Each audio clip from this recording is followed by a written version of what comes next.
ഭംഗിയായിട്ട് ഒന്നിച്ചു. അവന് ഭീമജേഷ്ഠന്റെ സമീപത്തിൽ നിന്ന് അദ്ദേഹത്തിനോട് വൃത്താന്തം അറിയിച്ച് അദ്ദേഹത്തിനെ ഒന്നിച്ചു. അതുപോലെ ആദ്യന്മാരായിരിക്കുന്ന സഹദേവന്മാര് അവരോട് കാര്യങ്ങളൊക്കെ പറഞ്ഞ് യാത്ര വന്നു. അതുപോലെ പ്രിയതമയായിരിക്കുന്ന പാഞ്ചാലിയുടെ സമീപത്തിൽ ചെന്ന് പാഞ്ചാലിയോടും വൃത്താന്തങ്ങളൊക്കെ പറഞ്ഞ് അവിടുന്ന് നേരെ തപസ്സിനായിട്ട് പുറപ്പെടുകയായിരുന്നു. അങ്ങനെ പുറപ്പെട്ടത് കൈലാസഗിരേ സമീപം സമേത്യ കൈലാസഗിരിയുടെ സമീപത്തെ പ്രാപിച്ചു.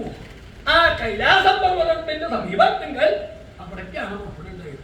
അവിടെ ചെല്ലാണ്ടായത് എന്തിനാ? ഭഗവാനെ തപസ് ചെയ്യാനായിട്ട്. ഹരം സമാരാധയിതും ഹരനെ സമാരാധിക്കാനായിക്കൊണ്ട് ഭഗവാൻ ശ്രീപരമേശ്വരനെ തപസ് ചെയ്യാനായിക്കൊണ്ട് ആ കൈലാസ പർവ്വതത്തിന്റെ സമീപത്തിങ്കിലേക്കാണ് അർജുനൻ ചെല്ലേണ്ടായത്.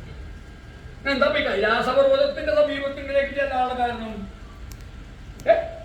ഇന്ന